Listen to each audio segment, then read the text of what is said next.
Assalamualaikum warahmatullahi wabarakatuh. Perkenalkan, nama saya Bella Vinta sebagai Ketua Mental Disorder Indonesia. Setiap orang pasti memiliki mimpi. Setiap orang di sini pasti memiliki harapan dan pencapaian hidupnya. Memiliki sebuah talent atau suatu kebanggaan terhadap dirinya sendiri. Benar? Tapi bagaimana jika mimpi itu, harapan itu, talent itu harus surut, harus diputus di tengah jalan di saat memang waktunya untuk tumbuh? Hanya karena sebuah ucapan yang tidak bertanggung jawab, sebuah sepenggal kata yang membuat mereka merasa mereka tidak pantas menerima mimpi dan kelebihan terhadap diri mereka sendiri. Sangat sedih, bukan? Di sini saya akan membahas tentang cyberbullying. Saya tahu di antara kalian pasti semua sudah paham apa itu cyberbullying. Ya, benar. Cyberbullying adalah suatu kegiatan di mana pembulian terjadi di media sosial dan biasanya itu dilakukan oleh akun-akun yang tidak bertanggung jawab, akun-akun anonim yang tidak memiliki identitas. Jadi tidak tahu tuh siapa yang menulis itu. Sebuah gambaran seperti ada seorang wanita, dia memiliki bakat menjadi modeling, dia bisa catwalk, dia bisa dancer, dia bisa menari. Tapi penampilan fisik dia tidak mendukung, seperti penggambaran seorang modeling dan dancer seperti harus tinggi, putih, cantik, dan langsing. Tapi dia sebaliknya. Tapi dia merasa bangga apa yang dia miliki, apa yang dia punya. Dia merasa bangga bahwa saya itu bisa, saya tidak berbeda. Lalu dia mempost apa yang dia lakukan, seperti memposting ke media sosialnya, dia sedang mengcover dance apa, dia sedang catwalk apa. Dia bangga, dia post. Dia berharap teman-teman online-nya itu memberikan feedback yang baik kepada dia. Dia berharap dia mendapatkan dukungan oleh teman-teman sosialnya, media sosialnya. Tapi apa yang terjadi? Karena kekurangan yang dia punya, karena dia berbeda dari apa yang seharusnya terlihat,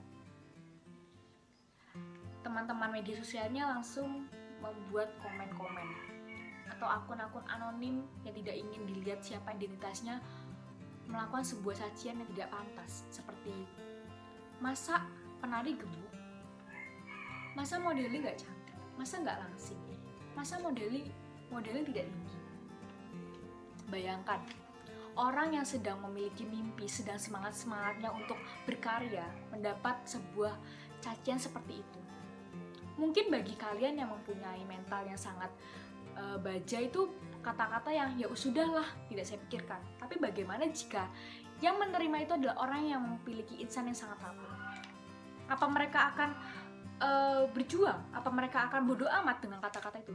Saya pikir tidak.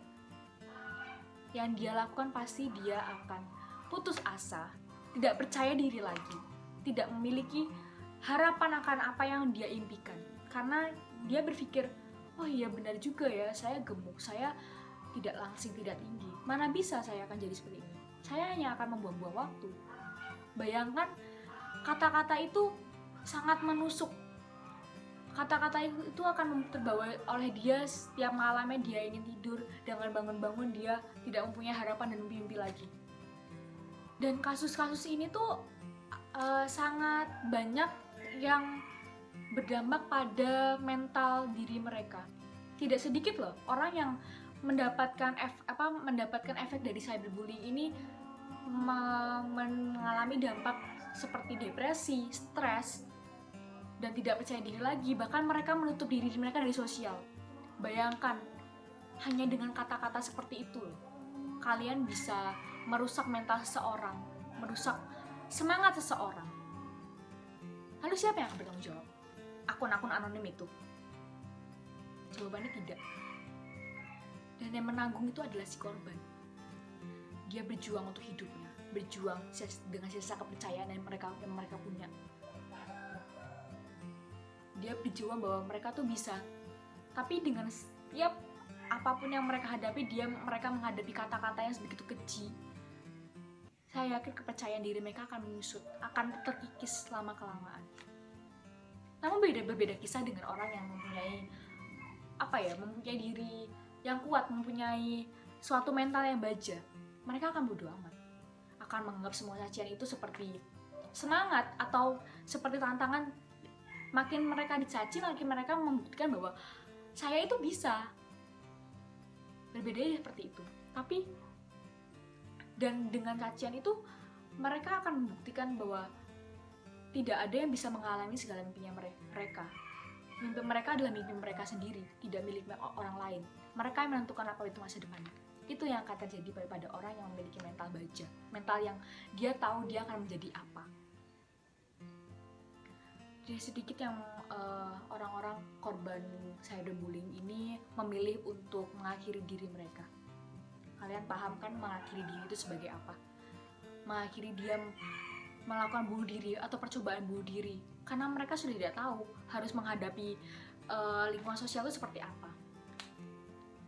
Lalu jika adanya kasus korban pembunuhan karena cyberbullying, apa yang akan sosial lakukan kepada mereka?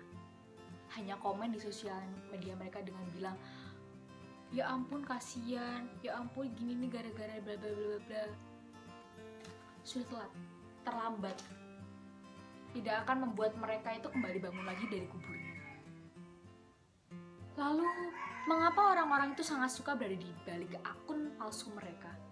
Mengapa mereka sangat suka berada di balik akun dan mencaci maki seseorang, mencaci maki apa yang sosial media mereka lakukan? Kenapa ya? Atau mereka merasa puas setelah memaki seseorang? Apa mereka merasa hebat karena membuat orang tidak percaya diri? Atau mereka menganggap perilaku ini adalah suatu tindakan pembuktian bahwa mereka itu kuat dan merasa bisa menindas? Apa mereka berpikir bahwa hanya saya yang pantas menjadi seperti ini, kamu tidak pantas, kamu itu tidak memenuhi standar normal orang untuk melakukan hal sedemikian? Apakah sepicik itu pemikiran mereka? Saya tidak paham. Saya tidak paham bagaimana rasa puasnya orang itu setelah melakukan cyberbullying. Bagaimana mereka merasa bahwa lega untuk melakukan kejahatan kepada orang yang mereka bahkan tidak kenal. Saya sangat-sangat tidak paham.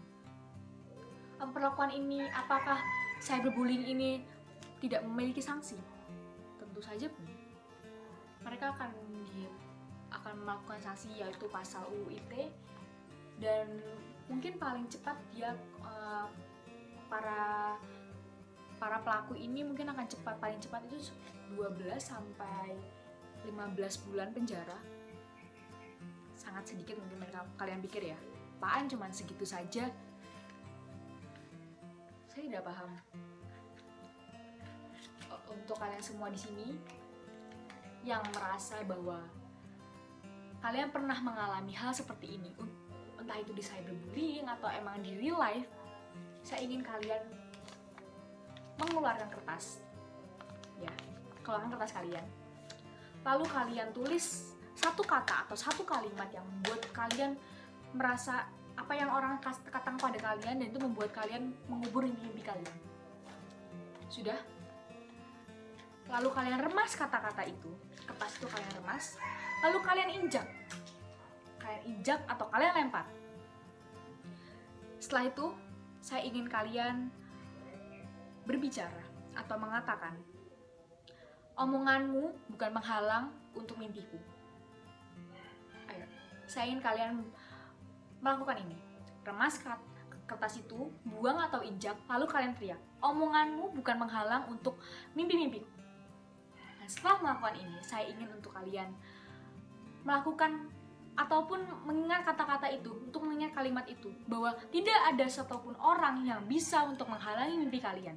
Tidak ada satupun orang yang berhak untuk menghancurkan mimpi-mimpi kalian. Karena kalian itu dilahirkan untuk menjadi orang yang berguna, menjadi orang yang berbeda, menjadi orang yang khusus, spesial untuk dirinya masing-masing.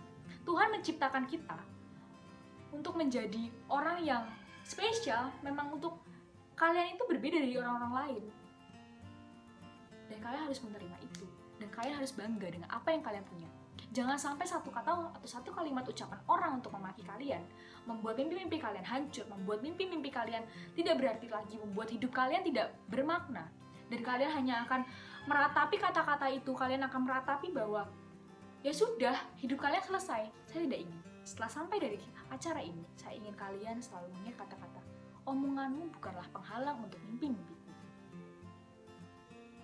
Saya ingin kalian mengingat kata-kata itu selalu. Saya berharap tidak ada lagi korban cyberbullying, korban bullying atau apapun. Saya tidak ingin ada lagi orang yang menjadi korban atas percobaan bunuh diri hanya karena mereka tidak kuat menghadapi suatu cacian atau makian orang atas apa yang mereka hadapi. Saya ingin mereka kalian semua atau siapapun yang di sini untuk merasa kuat atas apa yang mereka tumpuh, merasa pantas atau atas apa yang mereka dapatkan. Aku tahu kalian semua itu adalah yang berada di ruang ini adalah calon-calon orang sukses. Mari kita genggam terus mimpi kita dan jangan buat siapapun mau untuk menindas apa yang kita punya. Sekian dari saya. Wassalamualaikum warahmatullahi wabarakatuh.